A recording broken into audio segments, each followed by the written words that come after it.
ಎಲ್ಲರಿಗೂ ನಮಸ್ಕಾರ. ಏನು ಲೋಕಸಭಾ ಚುನಾವಣೆ ಆದ್ಮೇಲೆ ಡಾಕ್ಟರ್ ಮಂಜುನಾಥ್ ಅವರು ಗೆದ್ದ ಮೇಲೆ ಸತತವಾಗಿ ಅತ್ಯಾಚಾರ ಪ್ರಕರಣಗಳು, ದಲಿತ ದೌರ್ಜನ್ಯ ಪ್ರಕರಣಗಳು ಬಹಳಷ್ಟು ದಾಖಲಿಸ್ತಾ ಇದ್ದಾರೆ. ದೇವರಿದ್ದಾರೆ, ಆ ದೇವರೇ ನೋಡ್ಕೊಂಡ್ಲಿ. ಇವತ್ತು ನನಗೆ ಮಾಹಿತಿ ಬಂತು, ನಾನು ದೇವಸ್ಥಾನಕ್ಕೆ ಬಂದಿದ್ದೆ. ಮಾಧ್ಯಮದ ಬಹಳಷ್ಟು ಜನ ಮಾಧ್ಯಮದವರು ನಾನು ಕರೆ ಮಾಡಿದ್ರು.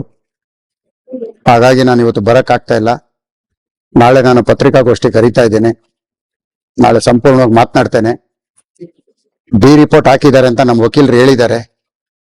ಆದ್ರೆ ಅದರಲ್ಲಿ ಏನು ಅಂಶಗಳಲ್ಲಿ ಬಿ ರಿಪೋರ್ಟ್ ಆಗಿದೆ ಅಂತ ನನಗೆ ಗೊತ್ತಿಲ್ಲ. ಹಾಗಾಗಿ ಅದು ಬಂದ ಮೇಲೆ ನಾನು ತಮ್ಗೆಲ್ಲ ಮಾಹಿತಿನೂ ನಾನು ಹಂಚ್ಕೊಳ್ತೇನೆ. ಒಂದಂತೂ ಹೇಳ್ತೇನೆ, ಯಾರೇ ಆಗಲಿ ಕಂಡವ್ರ ಮನೆ ಹೆಣ್ಮಕ್ಳನ್ನ ಕರ್ಕೊಂಬಂದು ಈ ತರ ಸುಳ್ಳು ಕಂಪ್ಲೇಂಟ್ ಕೊಡೋದು ಬಿಡಿಸ್ಬೇಕು. ಇಲ್ಲೇನು ಯಾರು ಶಾಶ್ವತ ಅಲ್ಲ.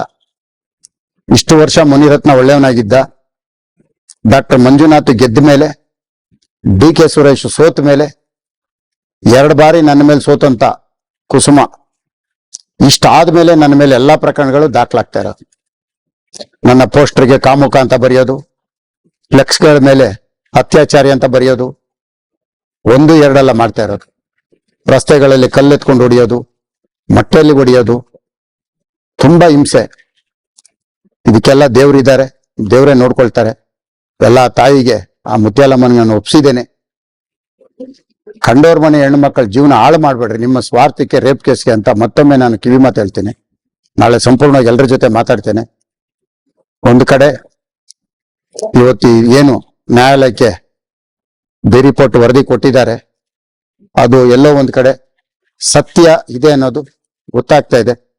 ಎಲ್ಲ ಆ ದೇವ್ರ ಮೇಲೆ ಭಾರ ಹಾಕಿ ದೇವ್ರನ್ನ ನಂಬಿದ್ದೀನಿ. ದೇವ್ರು ನೋಡ್ಕೊಂಡು